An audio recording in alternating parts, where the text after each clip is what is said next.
زکوٰۃ کا بنیادی کانسیپٹ.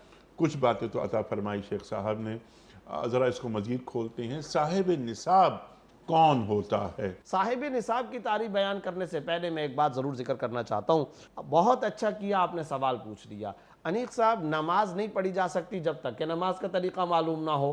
حج نہیں کر سکتے جب تک کہ حج کا طریقہ معلوم نہ ہو. میں محترم ناظرین و سامعین کی خدمت میں یہ بات بہت زیادہ تاکید کے ساتھ ذکر کرنا چاہتا ہوں, خدارہ زکوٰۃ کے مسائل ضرور سمجھیں. مساجد میں زکوٰۃ کے کورسز ہونے چاہیے. وجہ کیا ہے؟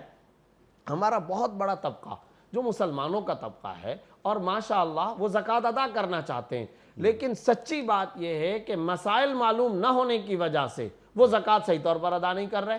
اس کی ایک مثال آپ کو بتاتا ہوں. وہ سوال آپ کے صاحب نصاب ہونے والے سوال کے ساتھ متعلق ہے. وہ کیا؟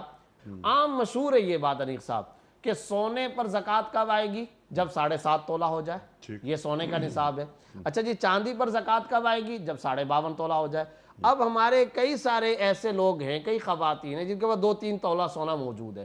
کچھ ان کے ساتھ نقد رقم بھی ہوتی ہے یا کچھ چاندی بھی ہوتی ہے. وہ زکوٰۃ سالہ سال سے نہیں دے رہے. ان خواتین سے پوچھو کیوں نہیں زکوٰۃ آپ دے رہی؟ جی ہم نے تو سن رکھا ہے کہ سونے پر زکوٰۃ تو تب آتی ہے جب 7.5 تولہ ہو. 7.5 تولہ تو ہے نہیں ہمارے پاس, لہذا ہم زکوٰۃ کیوں ادا کریں؟ ارے بھائی, یہ مسئلہ کس نے بتا دیا اور مسئلے کی آپ ڈیپ میں کیوں نہیں گئیں, سمجھا کیوں نہیں مسئلہ؟ سونے پر زکوٰۃ 7.5 تولہ جب ہو جائے, اس کا جو نصاب ہے 7.5 تولہ, بھائی یہ اس وقت ہے جب کسی کے پاس صرف سونا ہو.